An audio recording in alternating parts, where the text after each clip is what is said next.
All right, what up, YouTube? It ain't really been a minute, but what up, going live today? This video is titled "A Word from God" because I've been slacking on my reading when it comes to the Bible. I've been hold on real quick.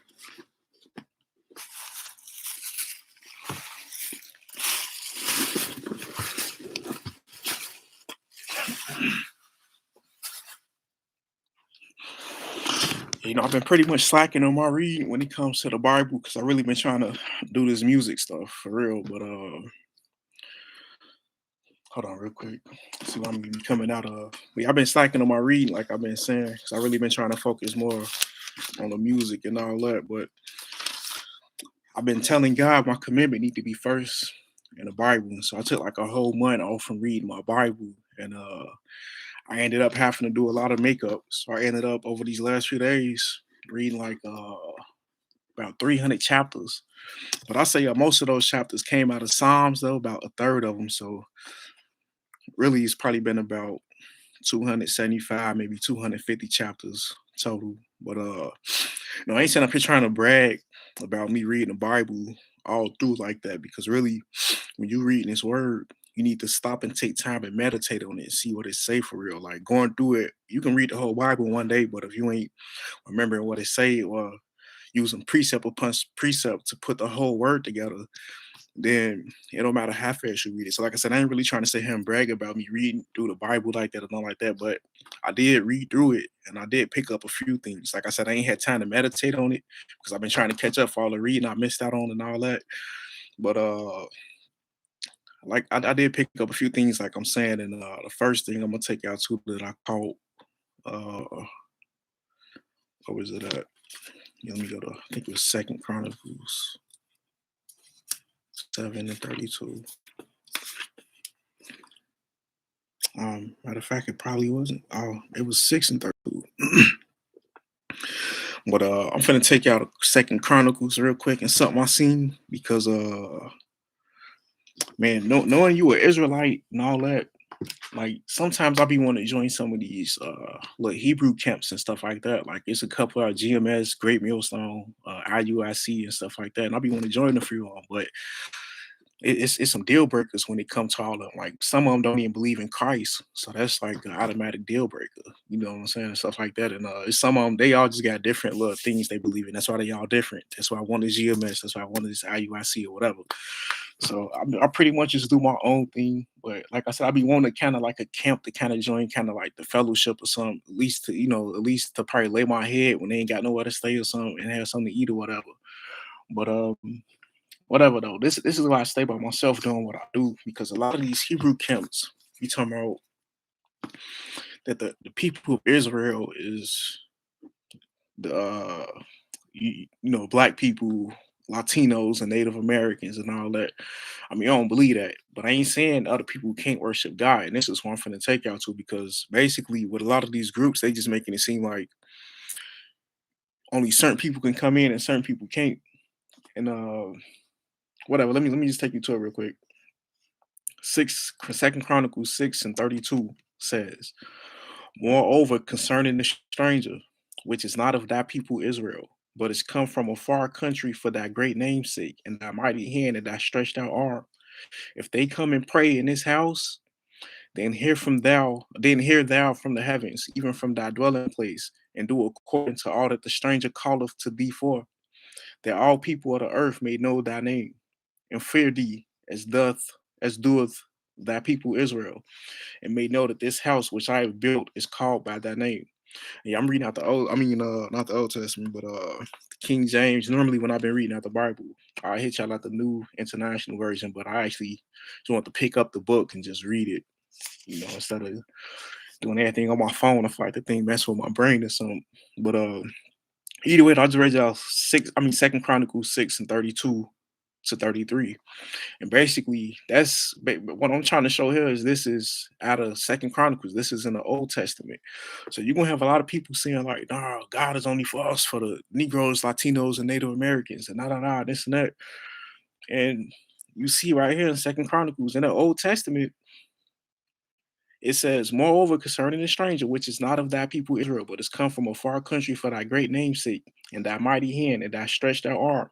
If they come and pray in this house, then hear it thou from the heavens, even from thy dwelling place, and do according to all that the stranger calleth to thee for, that all people of the earth may know thy name and fear thee, as doth thy people Israel, and know that this house which I have built is called by thy name. So that goes back to the Old Testament, where even I think, yeah, this is Solomon who was saying this prayer pretty much. He's sending a prayer up to God, and this is Solomon in the Old Testament, basically before the New Testament, basically saying if anybody comes from afar, no matter who they are, and they recognize that our God is the true God, the God of black people, they recognize that He's the true God, that God is. They got the woolly hair and burnt bronze skin. If those people come and realize that our God is the true God, then basically He's saying, "This God, hear those people and basically let them join in with us in this congregation and bless them how you bless us, pretty much." So that's just what I'm saying. Just dealing with a lot of these camps is like a lot of them say one thing, and as a matter of fact, a lot of them I ain't gonna say a lot of them because I really stopped studying most of the camps to see what they all believe. Because, like I said, everybody's different. It's like it's almost like the churches. Like you got the little Pentecostal, then you got the Baptist, and you got the Seventh Day Adventists. That's how these Hebrew groups become. And it's like you got the like I said, all the different groups and stuff like that. And they all believe different things. That's why they all different. But a lot of them that I was knowing was saying that no, this only for us, not at all. But you see right here, even Solomon is saying, for whoever comes from afar and call on that name, then treat them like you would treat us. Let them become as one with us, pretty much. So that's just one thing I've seen for a lot of people who do follow them Hebrew camps out there, listen to what they saying. I ain't saying they, purposely confusing people, not like that. I ain't saying that at all. But they might not know. And I know a lot of people don't want to be corrected. So some of them probably hear what I'm saying.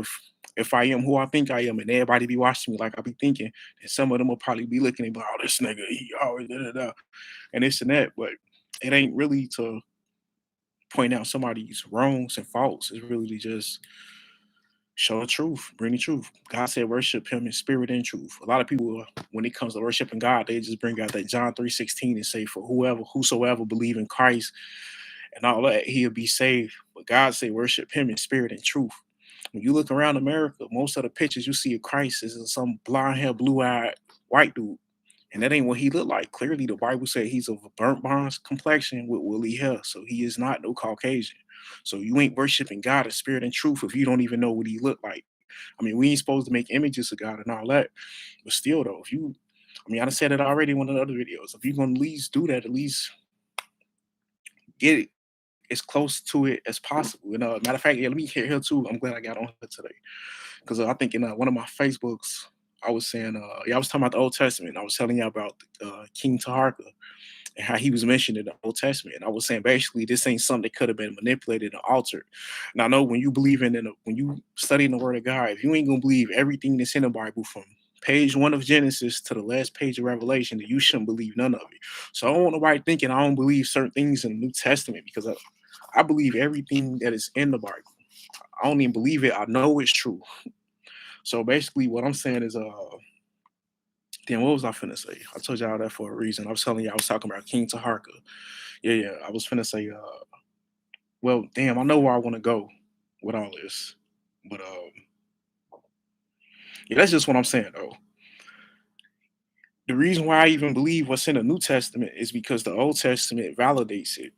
You see what I'm saying? But I forgot what I was finna say, so let me go to what I was finna say, because that's that.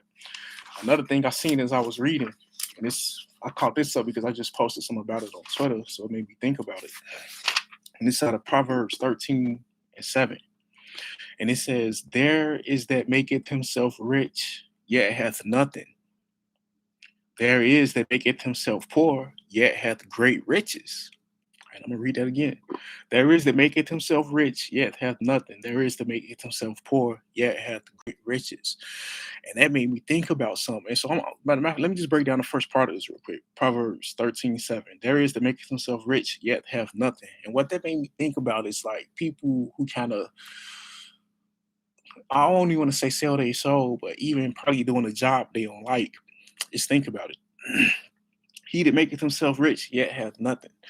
That's like somebody who going to a job they hate every day, working long hours. Yeah, they getting a lot of money. He making himself rich, but he had nothing. He have no enjoyment of life. He ain't got no time because he's spending all his time at work. He ain't got no. He pretty much ain't got too much that he want by working his job that he hate because there is that maketh himself rich yet hath nothing. And then there is that maketh himself poor, yet hath great riches. And so, matter of fact, I ain't even done with this first part. Let me just go back to this first part real quick. Because I'm going to use an example real quick. And I hate name dropping people because I feel like I've been doing that a lot. And I feel like if I die one day, if I get killed, ain't nobody going to ever know who did it. Because I done been talking about Bill Gates, Donald Trump, Dr. Fauci, been talking about rappers and all this stuff. So I kind of hate name dropping people and stuff like that. But I just got to use him as an example because it's really, really, really, as a matter of fact, it not even made me think of what this was talking about, but it validates something that I said in one of my last videos. So let me say this real quick. Let me just read that again. There is that maketh himself rich, yet had nothing. And so I'm going to show y'all something real quick. All right. As a matter of fact, before I show y'all, let me just hit back on what I was talking about, one of my last videos. And that what video was that? I think it was yeah, things to look for when I was showing y'all the news articles. And I was saying, yeah. I was saying they don't want black people to know nothing, that they don't want us to know to lead the real Israelites and all that. I said that was their worst fear. I know when I said that, a lot of people probably think like, man, this nigga tweaking. Like, don't nobody care about that shit. And That's probably what y'all was thinking and all that. And yeah, like I was saying, I said they don't want us to know we real Israelites. They don't pretty much want us to know nothing more than we jigaboos and porch monkeys. That's pretty much all they want to be in our head. And I told y'all that. And so basically, I'm finna give y'all an example real quick. Because remember, there is that maketh himself rich, yet hath nothing. All right, so look, I was thinking about that, right? And like I said, how I was saying, they don't want us to know we the real Israelites. That's the last thing they want us to know. And I was thinking about something before. And matter of fact, let me just go to here real quick. All right, so if y'all remember about a year ago, Nick Cannon did a, and that's why I said I don't like name dropping people. I'm gonna just say it. Nick Cannon did an interview, I think, with Professor Griff, and he was talking about how he know we the real Israelites and all that. Nick Cannon was. Well, I guess they both was. I don't think the Progressive Griff with all that Hebrew stuff and all that, but Nick Cannon was with it. He was like, "Yeah, we the real Israelites," and He was saying all this and all that. Remember, in fact, I posted this on Twitter too. I was telling y'all about us basically telling y'all who these people are, the fake Israelites over in our homeland. They gonna say that we anti-Semitic for that. So remember, Nick Cannon did that interview, and he was saying he know we the real Israelites and all this and all that. And after he said that, man, it was just news story about the news story about what he said. And so look, I just Googled it. Nick Cannon anti-Semitic. And Nick Cannon, right here, this was on the USA Today, it said Nick Cannon seeks growth from past anti-Semitic comments. So basically, for everybody out there who don't know what anti-Semitism is, that's basically when you going against the people who think they the real Israelites. If you say, like, remember what I told you, if these people lose $5 and you point that out, like, damn, he lost $5, he mad about that. If he don't like it, he can say you an anti-Semite. That's how petty these people are. But I'm just gonna show y'all though. When Nick Cannon came out and announced that we the real Israelites, like, they started putting this man all over the news. It says Nick Cannon seeks growth from past anti-Semitic comments. All he said was we the real Israelites. He ain't say nothing about them people. From what I can remember, I ain't finna go back and watch the interview, but from what I can remember, he ain't say nothing about them. All he said was we the real Israelites. And they putting this man all over the news. They talking about he's seeking growth from his past anti-Semitic comments. Talking about it's about council culture. And then look, check this out. This is what I'm saying. Oh, matter of fact, before I even go there, remember what I told y'all? Who own all this stuff? The fake Israelites over in our homeland right now. They own the banking, they own the banking industries, the whole entertainment industries, all that stuff. They go look up APAC, the American, like I told y'all on my Twitter, the APAC, AIPAC. I think it's the American Israeli something committee, whatever. But I told y'all these people own everything. Look, this is from the NPR. When Nick Cannon said that, it says fire over anti-Semitic comments. Nick Cannon wants Wild 'N Out ownership. Damn. So remember, like I told y'all in my last video, they don't want us to know we the real Israelites, the people who got all the power, the fake Israelites. And Nick Cannon proved that. He came out and said we the real Israelites, and they fired that nigga from his own show. Because remember, like I told y'all in one of my other videos, like I just told y'all, these people own the banking industries, the entertainment, all the sporting leagues. I'm gonna say this. Nick Cannon sat up there and said we the real Israelites, and they fired that nigga for that. They took his own show from him. He want ownership of his own show. That's how crazy this is. But he came out and said we the real Israelites. And these same people who own the entertainment, the rap, all this, these people who own all that, they came out and they fired him for saying he a real Israelite. But the next rapper who get on the song talking about killing niggas, they not gonna say nothing to him about that. That ain't cool, but as soon as you come talking about you a real Israelite, that's when they gonna step in and they got some say about that. Now you can't say that. You can't say that. You see what I'm saying? So that just goes to show what I'm saying. And I mean, I done lost the whole point of what I was saying because I was trying to get y'all this example, going back to Proverbs 13:7. There is he that maketh himself rich, yet hath nothing. Nick Cannon rich. As a matter of fact, I think when he was doing the Masked Singer, they even took that from him for what he said. So they fired him from the Masked Singer and the little his Wild and Out show. His own show. He talking about he want ownership of his own show. There is he that maketh himself rich, yet hath nothing. Nick Cannon made himself rich by signing an agreement with these fake Israelites who claiming to be us, like Revelation 2:9 and 3:9 said. Nick Cannon made himself rich by signing an agreement with the devil, pretty much. I ain't trying to say he sold his soul, but it is what it is. And now we go back to Proverbs 13:7. There is he that maketh himself rich. Yeah, we'll let you be in Wild and Out, but you better not say you a real Israelite. And so basically just putting this all together because I don't want to stay stuck on this too much. Going back to it again. There is he that maketh himself rich, yet hath nothing. Nick Cannon made himself rich, right? But and I ain't gonna say he ain't got nothing. Nick Cannon might be happy to this day. He might have characteristics that most people want to have to be happy or live a successful life or whatever. So I ain't gonna say Nick Cannon ain't got nothing, but he came out and said we was the Israelites, and then he came out and said we wasn't. Matter of fact, let me show y'all this real quick. And I ain't trying to tell like Nick Cannon no punk or nothing like that because I mean them people powerful. They probably told him like, hey, we gonna kill you if you do this or you do that. So I mean, I just don't know what's going on behind all those scenes. But let me just show y'all this real quick. Cause I told y'all these people powerful. I told y'all they run everything. And they ain't doing nothing but proving it. Cause they stupid. So let me show y'all this. Now remember, Nick Cannon came out and said we the real Israelites. And after he done did that, I'm just finna go to his YouTube real quick. I started following him after he said we the real Israelites. I'm like, all right, he know the truth. That's what we need. More people in the industry or whatever, speaking the real truth that they're not gonna teach us in schools and all that. So look, after go to Nick Cannon page, after he claimed he was the real Israelite, it's like they set that man down every week and had him talking to one of the little Jewish rabbis. Every week he was in a room with them, talking to them about this and about that, talking, basically denouncing we being the real Israelites. Look at this, it says, Nick Cannon, it's a Rabbi Abraham Cooper on Cannon class. This is after he claimed we was the real Israelites. They set him down with a rabbi. He said, no, you're going to tell me what you said before. We're going to get it right, pretty much. And that wasn't it. After he sat down with him, it says, Nick Cannon, he up there with another one. Y'all see it right there? Nick Cannon. It's a Rabbi Noam or Noam Marans, how you want to pronounce that name? Rabbi Noam Marans on Cannon class. That's the second rabbi he up there with. And they done put him up there with another one. Like I said, like after he done said this, they done set him down with all these. Look, now they got him up there with two of them. Y'all see this? They got them sandwiched in like they had Joy Reid when she was talking about the little vaccine stuff. They got them sandwiched in, sitting there looking at them. Cannon class with Rabbi Cooper and Reverend Johnny somebody. You see what I'm saying? So after they even had him up there with this Father Flager dude and all these other people. So you see what I'm saying? The last thing they want us to know is that we the real Israelites. Nick Cannon was the example. He came out and said it, and they made an example out of this dude. They showed their power by taking they took his own show from him.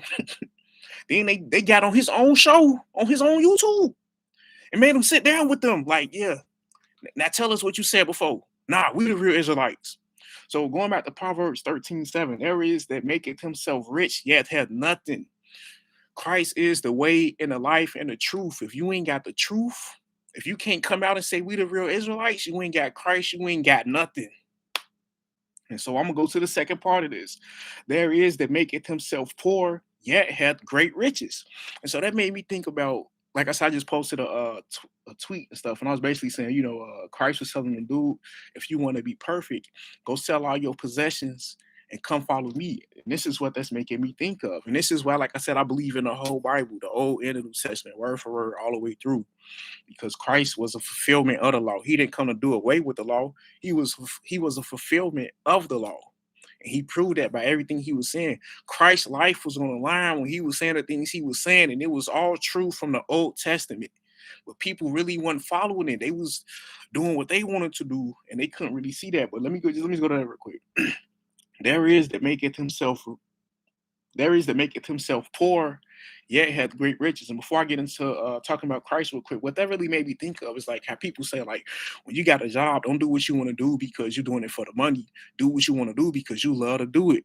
And that's kind of what it made me think about. Because I remember when I used to have all my jobs I ever had, I never liked working a job. But my last job I had, my last main real job, working doing that garbage stuff in Kansas City, I really hated that. Like I said, I never planned on ain't nobody waking up like I want to be a garbage man when I grow up. That was just something felt like I was forced to do to catch up on my child support and all that and keep everything going and all that. So I feel like I had to do that job, but I really don't nobody like waking up early in the morning, going to pick up no damn garbage, especially in the winter time like this when it's freezing ice everywhere. You gotta wake up, go through this cold. I hated it. And so I felt like me taking a chance to go do what I want to do in life or bring me more riches, even if it ain't material riches, but just riches and just experiences of life for things I wanted to do. So I'm gonna go back to that. There is that maketh himself poor, yet hath great riches. And again, that's just what that made me think of. People who how they say, don't do what you want to do for money, do what you want to do because you love to do it. And I can attest to that. For anybody out there who think about quitting their job, I ain't saying everybody just go quit their job, but for the people who out there who can kind of afford to do it, you got a few cushions, I guess you could probably work out or whatever. I say it's been worth it for me. Like I ain't got no money in my pocket because I quit my job, but I'm happy as I ever been. I can take a nap when I want to. I ain't gotta wake up when I don't want to. You see what I'm saying? Only thing I need back in here is that Xbox for real. But either way though, I'm going back to that though. There is that maketh himself poor, yet hath great riches. And like I said, that made me think about Christ, because Christ said, if you want to be if you want to be perfect, let me just go to it real quick. What's up, Matthew 19? Yeah, okay.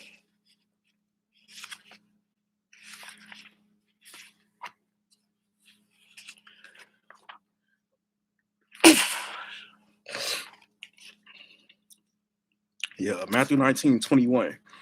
And then it says, Jesus said unto him, he was talking about the dude basically saying, I'm like, I did everything that the law says to do. So what else can I do next? Kind of like somebody like, hey, do we got homework before the class finna go down? And everybody looking at him like, come on, man, would you be quiet? But dude basically tell him like, I did everything that I was supposed to do from the law since my youth up. What else can I do?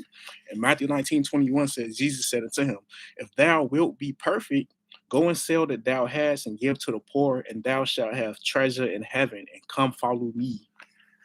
Okay, and like I said, Christ just ain't did nothing but fulfill the law.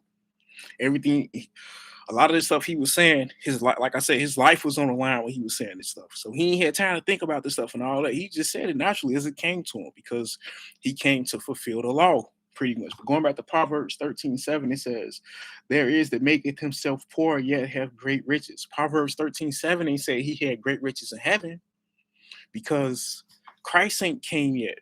You see what I'm saying? Proverbs 13 said, there is that maketh himself poor, yet have great riches. And that's true, right?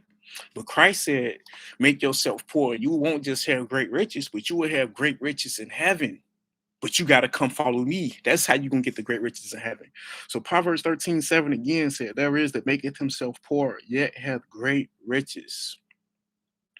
So anybody in the Old Testament before Christ came, the fulfillment of the law, before he came, anybody following the Old Testament back in the day would have, if they would have been following this, they could have made themselves poor to receive the great riches that they're looking for. But then Christ came and said, "You will have great riches in heaven if you sell everything you got, make yourself poor, and follow me." You see what I'm saying? And this is why, like I'm saying, when it come down to it, like I said, I sometimes I do be want to join the little Hebrew camp and all that because I mean I know my current situation just being here all day, I can't really, you know, expect to pretty much survive like this. But I believe in God and the words of God. And I believe in Romans 4:5. I believe everything the Bible said. So then what I was finna say, I was really done for real, but yeah, just going back though. Like I was saying though,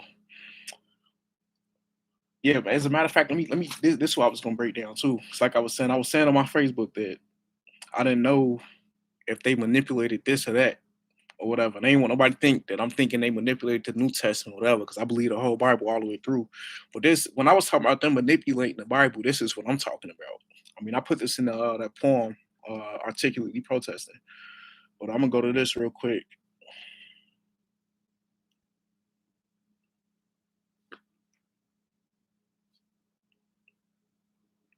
This ain't in the Bible, so I gotta. And this is what I'm saying. They hold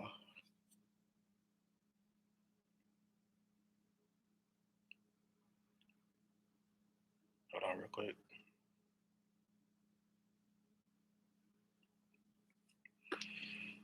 See, this is what I'm talking about. Them manipulating the Bible. I ain't really talking about them adding stuff to it, but them taking out stuff and or whatever. You know what I'm saying? But this right here, First Maccabees 3:48. It ain't in the Bible. This is what I'm talking about when I say when I'm talking about King Taharka been mentioned in the Old Testament and them not being able to manipulate or alter that.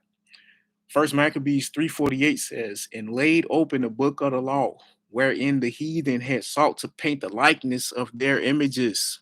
You see what I'm saying? And that's just what I was just talking about.